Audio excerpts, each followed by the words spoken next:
Hello YouTube, my name is Nero. Today we some more Call of Duty Black Ops 4. Welcome back to the channel, ladies and gentlemen. Today we have an absolute ton of Black Ops 4 news and information to go over, and I imagine over the course of the next couple of days, we are only going to get more news and more information. As of this recording, we are 9 days away from the official launch, which means that Treyarch is likely going to be giving us a bunch of details about the game. It also means we're going to see a lot of leaks starting to pop up online, and it also means that illegal copies of the game are also going to start popping up online, which means that early videos and early screenshots and early live streams are going to be happening, which is definitely going to be very interesting. If you guys remember, about this time last year, we had a bunch of things coming out for Call of Duty World War II leading up to the launch of that game, and I did my best to keep you guys posted with all the news and all of the information as it became available, and I'm going to be doing the same thing this year with Black Ops 4, starting off with this video. So, the first bit of news is we finally, after all this time, have an update to the Black Ops Pass, though sadly, it's not the update that we were all hoping for, but finally something has actually happened. So the Black Ops Pass is starting to hit stores. It actually is going to be a thing. They're going full force with it,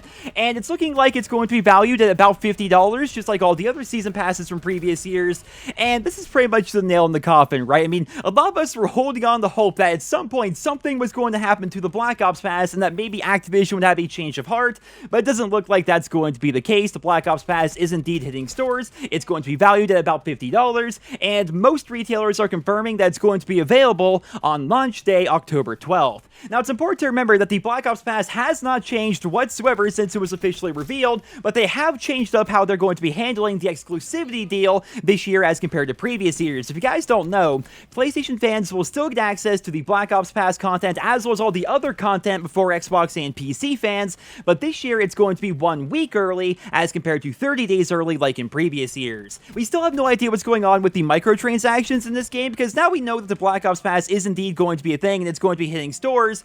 We know that's going to be happening, but we don't know what they are doing with all the COD points, right? Because as you guys know, they were heavily pushing the Black Ops Pass and COD points as pre-order incentives for Black Ops 4, but we still have no idea or any official statement whatsoever about what we are going to be spending those COD points on. I think we can all come to the same conclusion. I think we all know how this is going to play out. Supply drops are likely going to be in Black Ops 4. They are likely going to be in the game at launch, and they will likely contain camos and face paint and specialist customization items and reticles and pretty much everything else that we've seen over the course of the past couple of years. But the big question is, will history repeat itself even further this year, and will Activision pull the bait and switch on us after the holiday season? If you look at the past couple of games they've released, they've done this every single year. You go back to Black Ops 3 and Call of Duty World War II and Modern Warfare Remastered and all these games, every year they release with supply drops. These supply drops are cosmetic only, and they keep talking about how fair it is and how cosmetic only they are,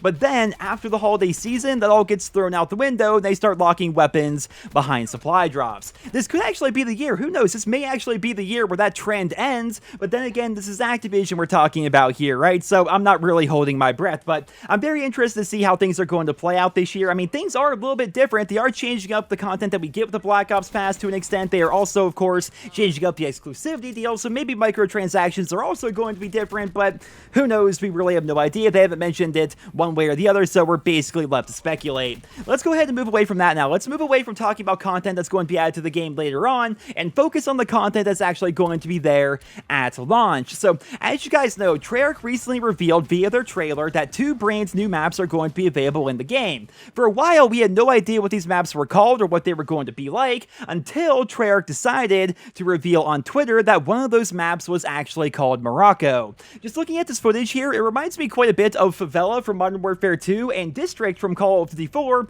though sadly we still have no idea what's going on with the other map that was shown in their trailer. If you guys are keeping count, this means that so far they have confirmed that 13 maps will be available in the game at launch, with 9 of them being brand new and 4 of them being remakes. Speaking of remakes, to go along with the Morocco reveal, Treyarch has also been slowly but surely revealing all the maps that they are going to be remaking for Black Ops 4. As you guys can see here, they decided to remaster the maps as compared to reimagine them, and that's actually causing a bit of a divide within the community. Some people, like myself included, are very excited to see these maps coming back the way they were, right? We remember playing these maps way back in the day, back in 2010, for example, and it's cool to see them coming back here in 2018, but other people are saying that this is a super lazy way for Treyarch to add new content to their game, and it's also an excuse for them not to make any original content for their game. If you look at the recent Back in Black map pack for Black Ops 3, and then compare that trailer to the little micro trailers that they've been giving us,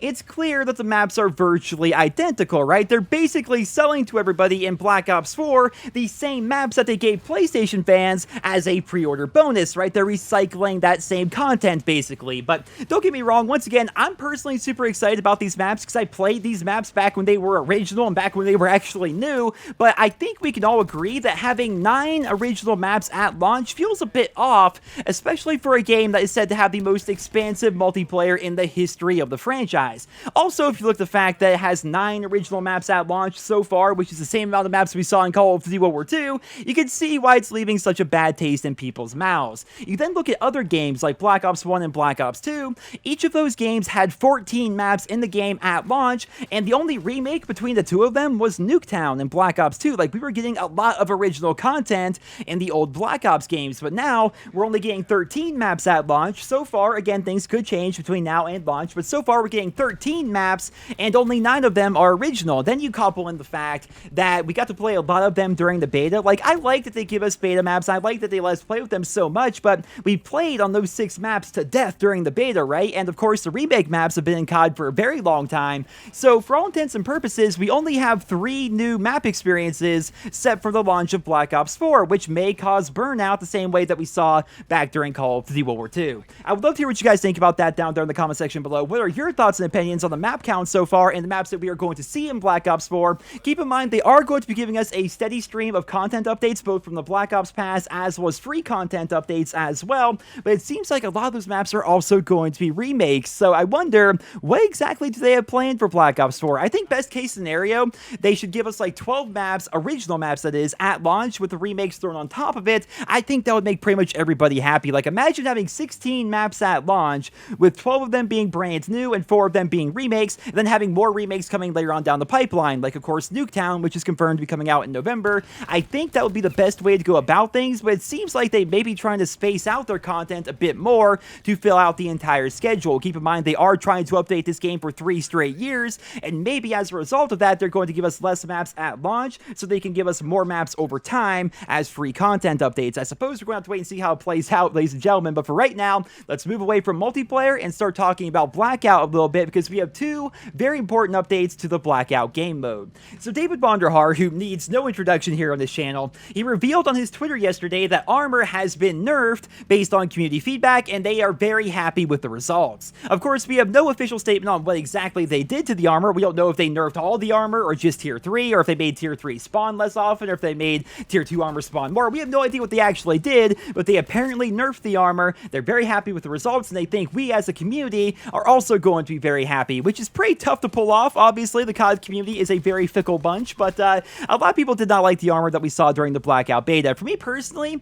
I didn't mind it all that much, right? Like, when tier 3 armor first came out, it was ridiculously broken, but then they nerfed it, and then after that, I thought it was actually okay, but people still thought it was a little bit too strong, and apparently, they're going to be nerfing it even further for the launch of Black Ops 4, which, by and large, is going to be a pretty good change for a lot of people, so definitely very happy to hear about that. And speaking of making changes based on community feedback, he also revealed that there is going to be a new option when it comes to picking up loot. As you guys can see, it looks like we're going to be able to pick up pretty much everything on the ground near us, which is going to make things go a lot faster. One of my biggest criticisms of the Blackout game mode was that I spent way too much time looking at the ground, which was very frustrating, right? You're always looking at the ground, whether you're picking up guns or picking up bandages or different kinds of ammo and sorting through attachments, doing all sorts of stuff like that.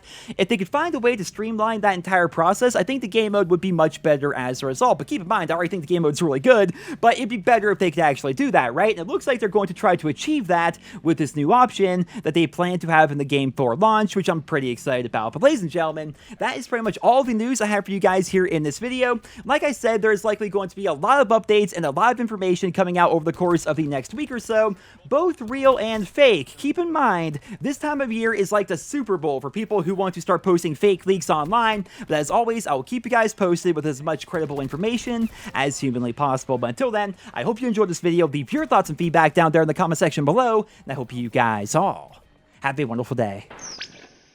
Alright, wait a minute, ladies and gentlemen, the video's not quite done yet. We have some breaking news that I would like to include here at the very end of the video. So, as you guys saw, we were done here. I had everything all ready to go. My video was ready to be uploaded to YouTube. But then, out of nowhere, Treyarch decided to reveal yet another multiplayer map for Black Ops 4. This new map is going to be called Icebreaker. As you guys can see, it's going to be set on a long-lost nuclear submarine in the Arctic, and this map looks pretty freaking fantastic. Going back to what I was talking about earlier, this is going to be the 10th original map that is going to be in the game at launch, and then you throw on top of that the 4 remake maps, and we have 14 multiplayer maps that are going to be available in Black Ops 4 on day 1. Keep in mind, there is a lot of time between now and October 12th, which means it's entirely possible that even more maps are going to be revealed between now and then, and as always, I will keep you guys posted with all of the news and all of the information as it becomes available. But until then, I hope you guys all enjoyed this video. We're going to do the outro for real this time. Be sure to leave your thoughts on Icebreaker down there in the comment section below, and I hope you guys all have a wonderful day.